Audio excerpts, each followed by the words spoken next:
que la tutela cautelar, aunque no se encuentre expresamente consagrada en el texto constitucional, por interpretación y creación de la Sala Constitucional de la Corte Suprema de Justicia, ha sido catalogada como un derecho fundamental innominado y o atípico, derivado del numeral 41 constitucional. Entonces, esto tiene implicaciones muy fuertes porque básicamente implica que el legislador o la legisladora ordinaria, cuando desarrolla, cuando establece procedimientos, no puede disponer de regulaciones que vengan a socavar o a restringir ese derecho fundamental a la tutela cautelar, ¿verdad? Es un derecho de los ciudadanos y las ciudadanas y por lo tanto debe encontrar asidero, debe encontrar concretización en el ámbito de lo procesal. Y bueno, esto básicamente busca evitar aquello de que justicia tardada, justicia denegada. Es decir, de nada nos sirve que una persona justiciable tenga razón y venga obteniendo un reconocimiento jurisdiccional a los 6, 8, 10 años, cuando ya eventualmente el objeto del proceso, lo que movió a aquella persona a instaurar una demanda, pues en realidad ya el propio tiempo con su marcha inclaudicable borró. Entonces, dentro de estos pilares ideológicos se ha dicho que la tutela cautelar busca evidentemente salvaguardar el objeto del proceso. Trata de evitar de que la justicia sea una justicia de papel.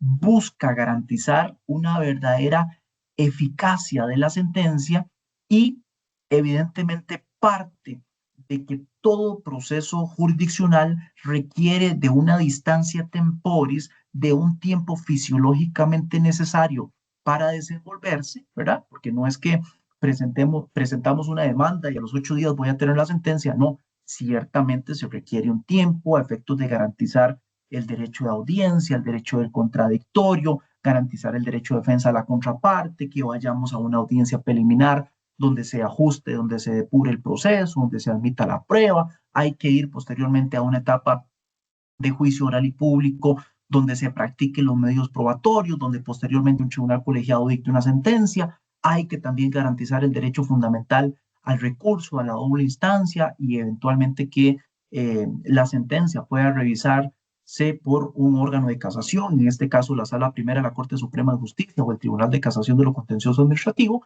Bueno, evidentemente eso tarda tiempo, pero para evitar que esa duración necesaria que tienen los procesos judiciales se vuelva en un daño para la parte que probablemente tenga la razón, es que surge la tutela cautelar, ¿verdad? Como un mecanismo idóneo para salvaguardar las situaciones jurídicas existenciales, proteger los derechos subjetivos y los intereses legítimos de los administrados y las administradas.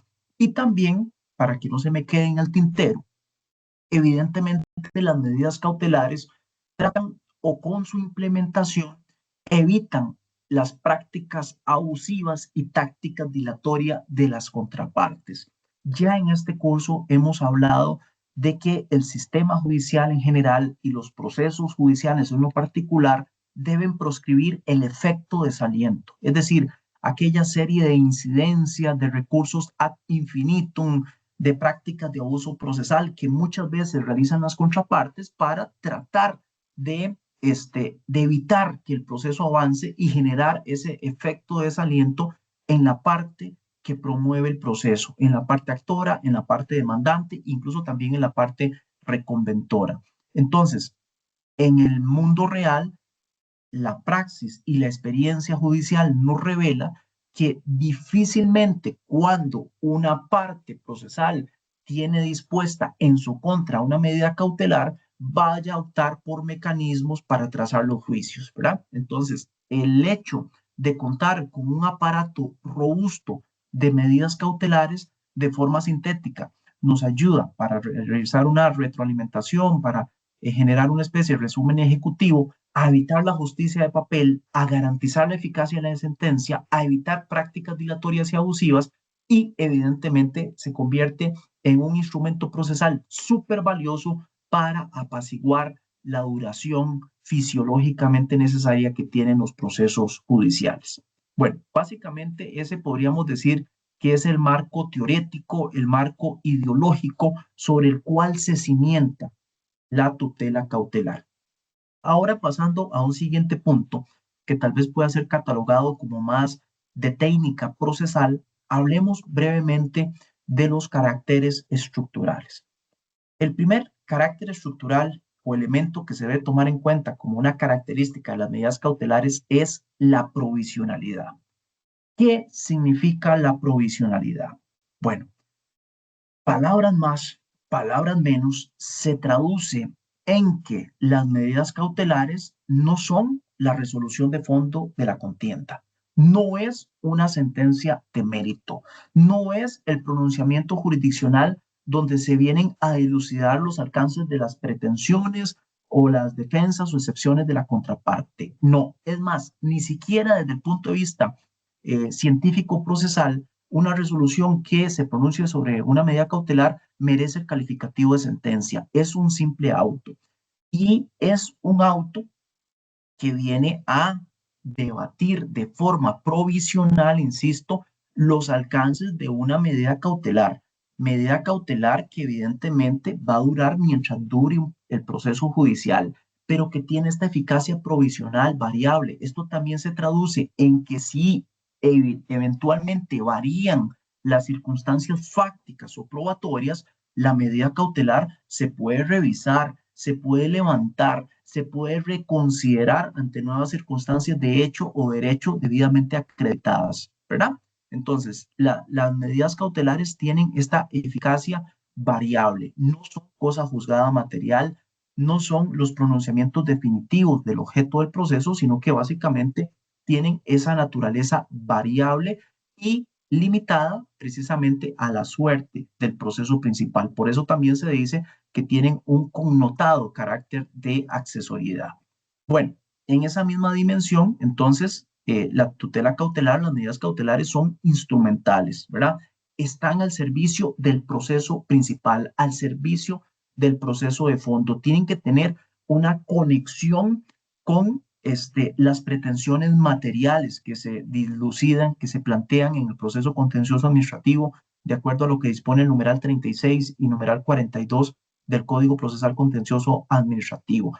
Y ojo, esto también nos abre una dimensión muy interesante, porque ciertamente, pues bueno, la medida cautelar tradicional del mundo de los procesos contenciosos administrativos es la suspensión de los efectos del acto administrativo, ¿verdad?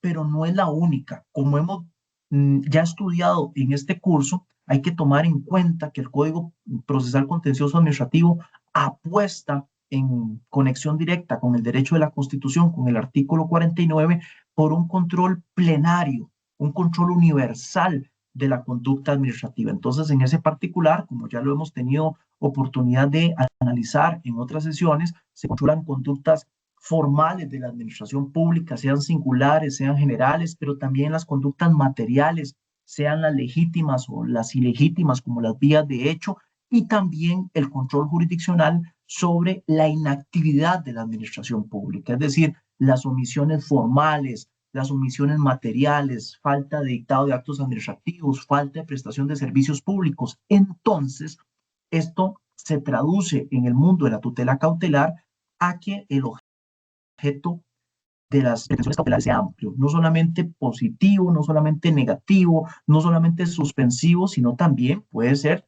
con efectos anticipatorios, no solamente con efectos conservativos, de conservar un status quo, sino eventualmente incluso de innovar.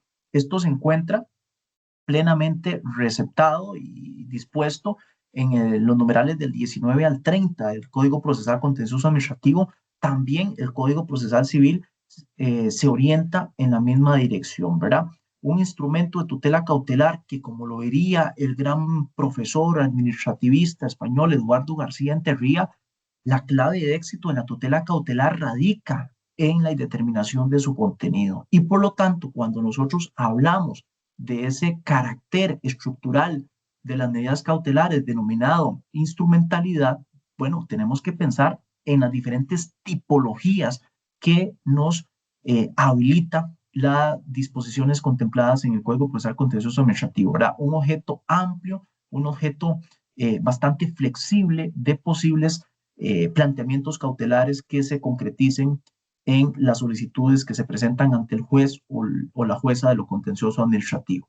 Bueno, otros elementos a tomar en cuenta es que las medidas cautelares pues responden a una cognición sumaria, es decir, la cognitio sumaria. No se trata de la cognición de fondo, de la cognición plenaria. No vamos a durar, por ejemplo, dando una audiencia de medida cautelar, vamos a disponer de un plazo de 30 días, ni vamos a durar ahí 5 o 6 meses viendo a ver cómo se resuelve una medida cautelar. Muchas de estas pretensiones, muchas de estas solicitudes de medidas cautelares se resuelven en horas, ¿verdad? El Tribunal de lo Contencioso Administrativo y Civil de Hacienda tiene un rol de disponibilidad. Entonces, es perfectamente factible que, por ejemplo, se presente una medida cautelar ante causa, es decir, antes de que se establezca la demanda, y bueno, se presenta un sábado, se presenta en Semana Santa, se presenta en un cierre colectivo, y a las pocas horas ya se puede generar un pronunciamiento jurisdiccional donde se otorgue o se rechace pues una medida cautelar en forma provisionalísima. Normalmente la audiencia son de 3 días, la administración pública responde y luego se resuelve por escrito, ¿verdad? Difícilmente, aunque existe la posibilidad también, se puede convocar a una audiencia oral, qué sé yo, si se fuera necesario practicar algún medio probatorio, algún testigo perito, algún testigo funcionario, alguna declaración de la parte promovente, se resuelve el auto de medida cautelar y luego lo que implique ese pronunciamiento cuenta con recurso vertical, recurso de apelación ante el Tribunal de Apelación de lo Contencioso Administrativo. Pero lo que les quiero indicar con esto es que evidentemente y en tesis de principio, las tutelas cautelares, las pretensiones cautelares deben ser resueltas de forma célere, ¿verdad? Así como se resuelven los recursos de amparo, bueno, las medidas cautelares, por ser un derecho fundamental innominado o atípico, tienen que resolverse lo más pronto posible, porque si no, evidentemente sería un canto de sirenas y no tendría ningún sentido pues todo lo que venimos hablando. Bueno, también otro elemento importante para que no se me quede nada en el tintero es que las medidas cautelares tienen un carácter urgente, ¿verdad? Tienen que contar con ese presupuesto, no es que vamos a venir a solicitar cautelarmente la suspensión de un acto administrativo que se dictó, no sé, hace 8 meses o vamos a venir a reclamar una situación jurídica que tal vez tenemos de soportarla 5 o 6 años, pero no tiene sentido. Las pretensiones cautelares están diseñadas para salvaguardar provisionalmente situaciones de urgencia, y este es otro elemento estructural de la medida cautelar. Entonces, de forma sintética, para efectos didácticos, vamos a tener como características de las medidas cautelares la provisionalidad, la instrumentalidad en segundo grado, la cognición sumaria y el carácter urgente.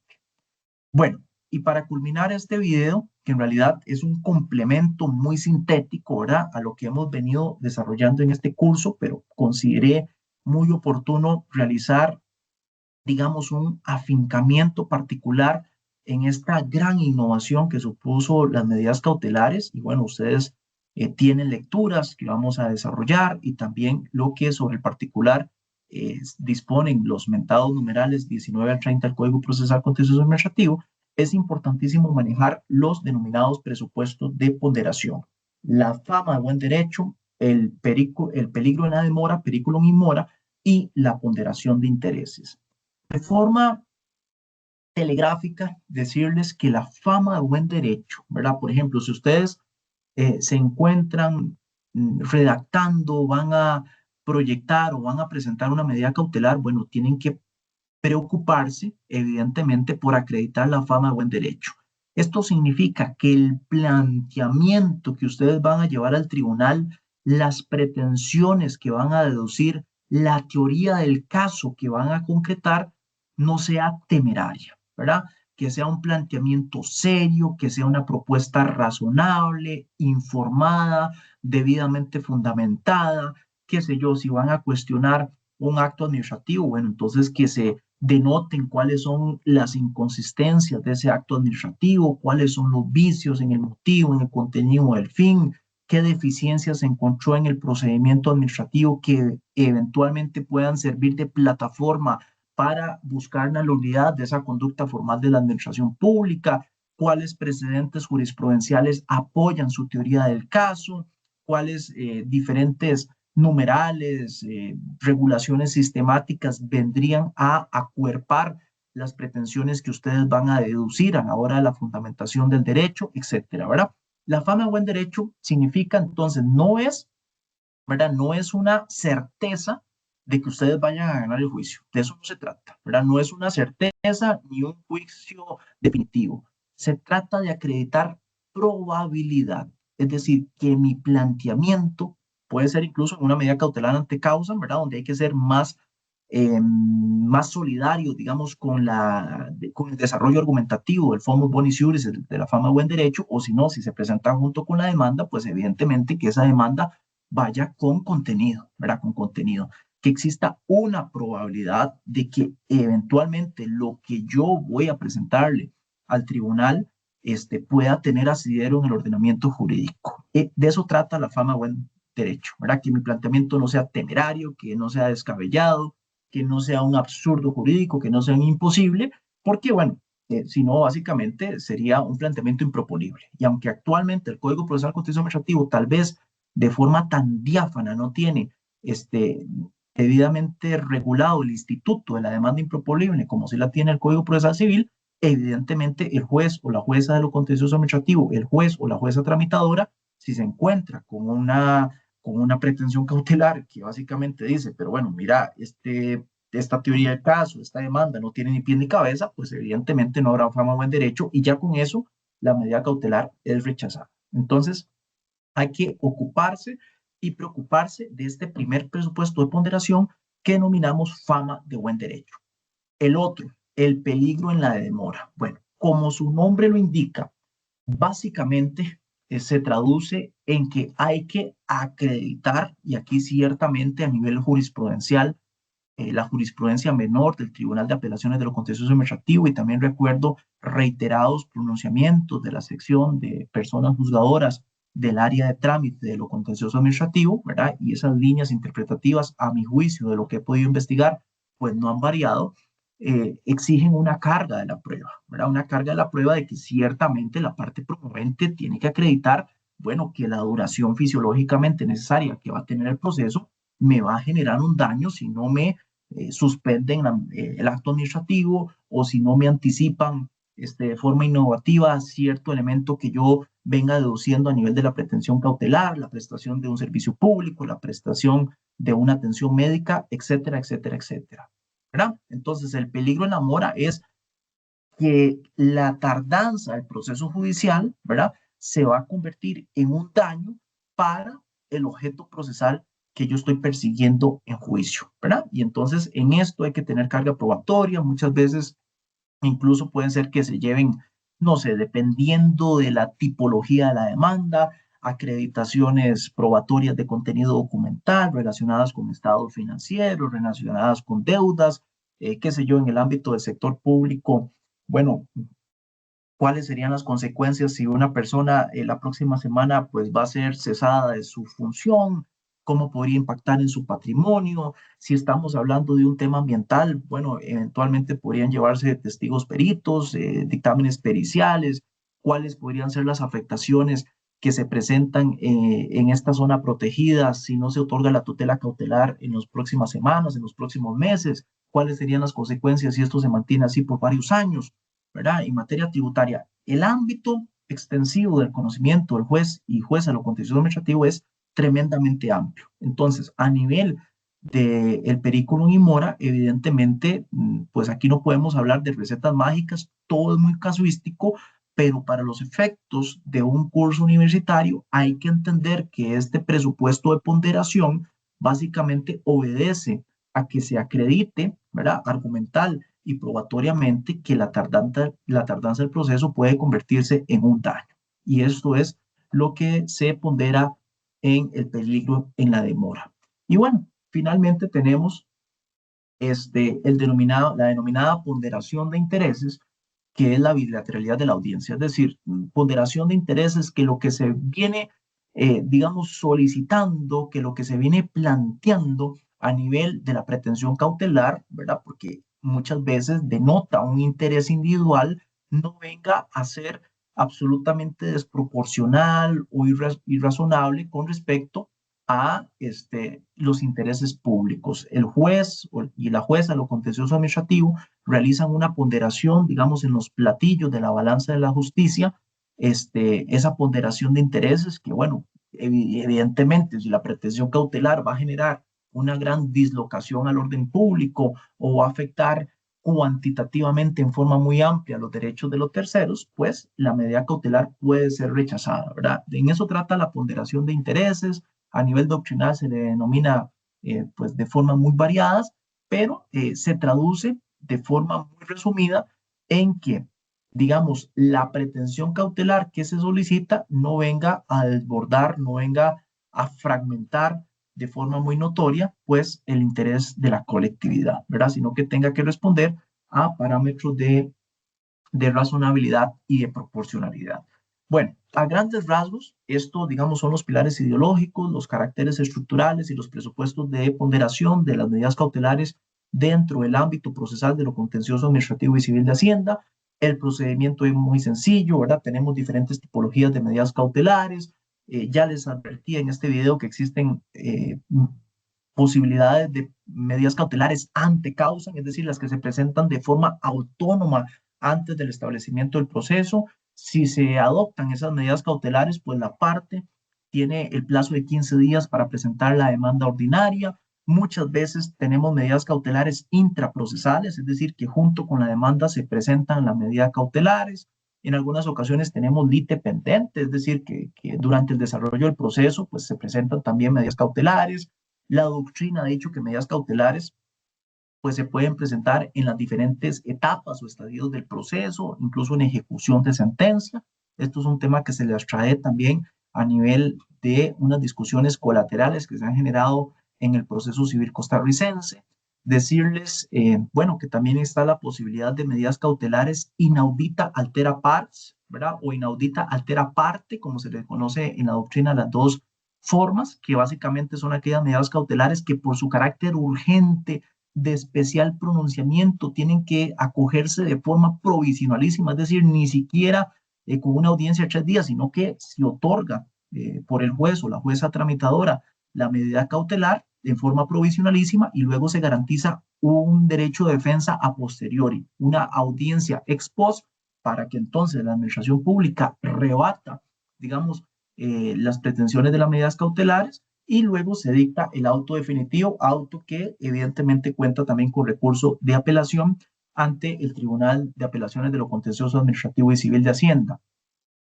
Finalmente, decirles que también existen las posibilidades de garantías, ¿verdad? O de contracautelas.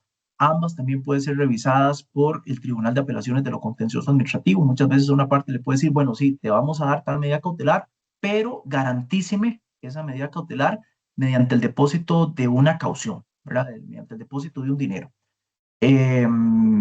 O puede ser también las contracautelas, que muchas veces la administración puede decir, bueno, se dijo esa medida cautelar, yo propongo como contracautela esto para que se levante X medida cautelar y nos quedamos con Y situación para salvaguardar un poco el interés público. Todo esto se puede presentar dentro del ámbito del proceso contencioso administrativo. También en algunas ocasiones se aplica supletoriamente el Código Procesal Civil, por ejemplo, en temas de anotación de demanda, de embargos preventivos, pero eso simple y llanamente nos muestra que en realidad las medidas cautelares, y con esto culminaría este video, las medidas cautelares en realidad son un instituto de la teoría general del proceso, son un instituto importantísimo. Vean que nacen desde el derecho de la Constitución como un derecho fundamental innominado o atípico, y ciertamente en los diferentes diseños procedimentales vamos a encontrar particularidades, pero en realidad son muchísimos los vasos comunes que, por ejemplo, se presentan en el ámbito de la tutela cautelar del proceso agrario, del proceso contencioso administrativo, el proceso civil y el proceso laboral, que, bueno, principalmente son los campos de conocimiento que este servidor de ustedes maneja. Bueno, con esto damos por culminado este material, espero sea de provecho y durante el transcurso de las diferentes sesiones de este curso, pues cualquier cosa le daremos mayor pragmatismo a esta temática de la tutela cautelar. Muy amables, gracias.